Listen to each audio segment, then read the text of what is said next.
Hi, and welcome back to Thone's Nibbles number 215, covering parts of Hebrews chapter 11, Fateful Acts.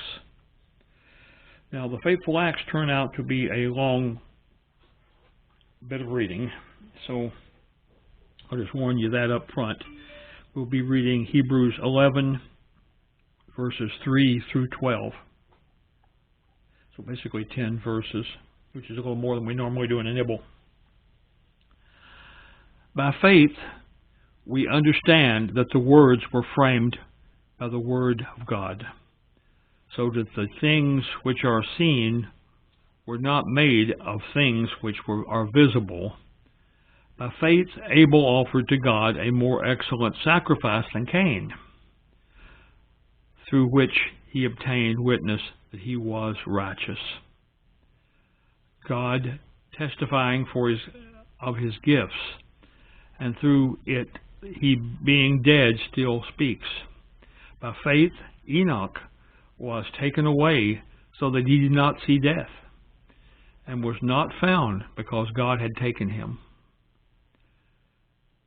For before he was taken, he had his testimony that he pleased God.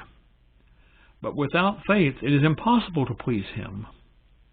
For he who comes to God must believe that he is, and that he is a rewarder of those who diligently seek him.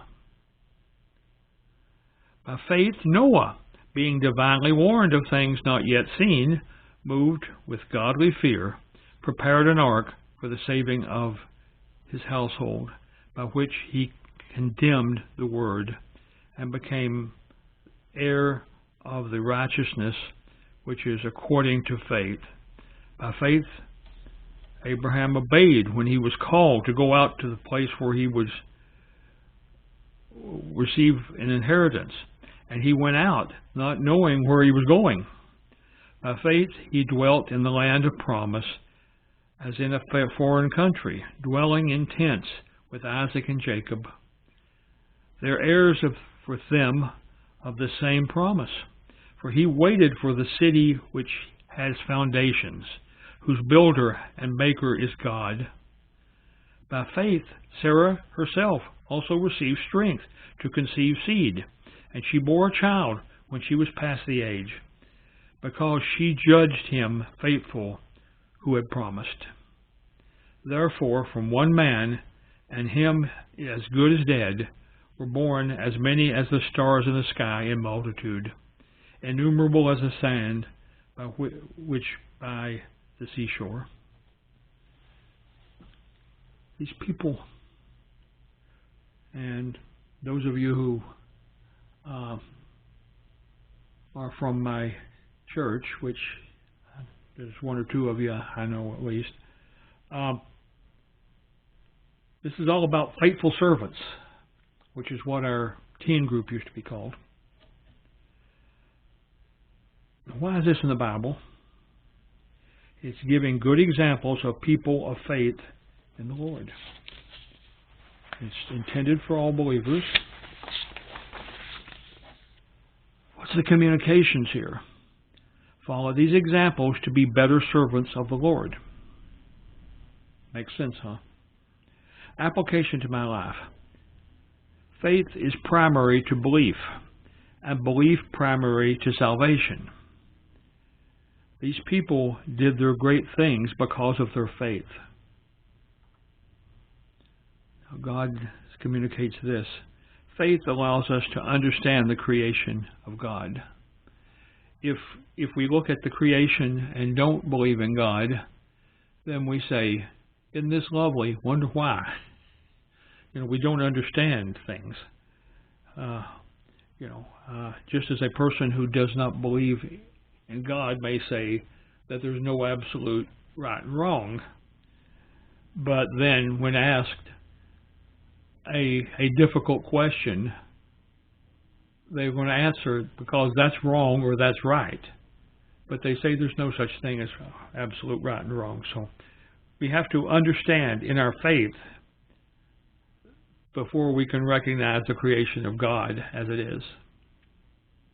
Now, my personal response, Lord, each day give me the gift of more faith so that I can have strength to increase my service to you.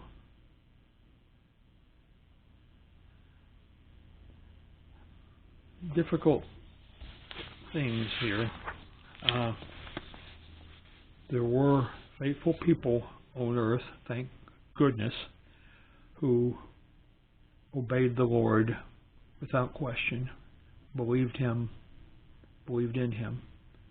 This number was very few for the better part of the time that was being spoken of in these verses. But it doesn't matter. The how many doesn't make as much difference as the if. If they are saved, then that's good. If they are not saved, then that's not good, because they are facing a horrible future.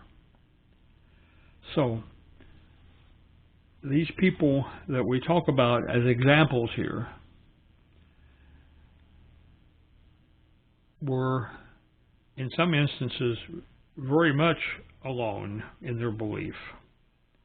You know, think of Noah, who basically could talk no one into getting onto the ark except for his wife, his children, and their wives. And, you know, it was a similar thing. You know, everybody said it would be impossible for Abraham and Sarah to have a child when he was 100 and she was 90. But everyone isn't God. God made it happen.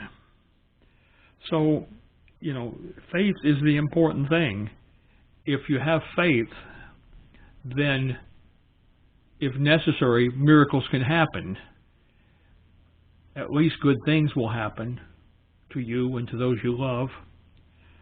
But if you don't have faith, it's a very bleak future for you, both physically and emotionally and spiritually and even intellectually, I guess. You know, the pains of eternal fire are hard for us even intellectually to understand. We understand that people get burned up in various things, in industrial fires and house fires and you name it, car wrecks, so on. People get burned up in that.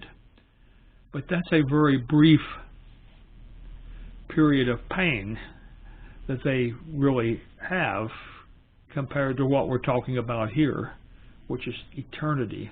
You continue to be burned up, but you don't disappear. You don't pass out. You do not die. You just continue and continue and continue with that pain. And that is a horrible, horrible thing to contemplate. And that's why we need the faith to do all we can to bring others to the Lord. So that finishes for today, and see you next time.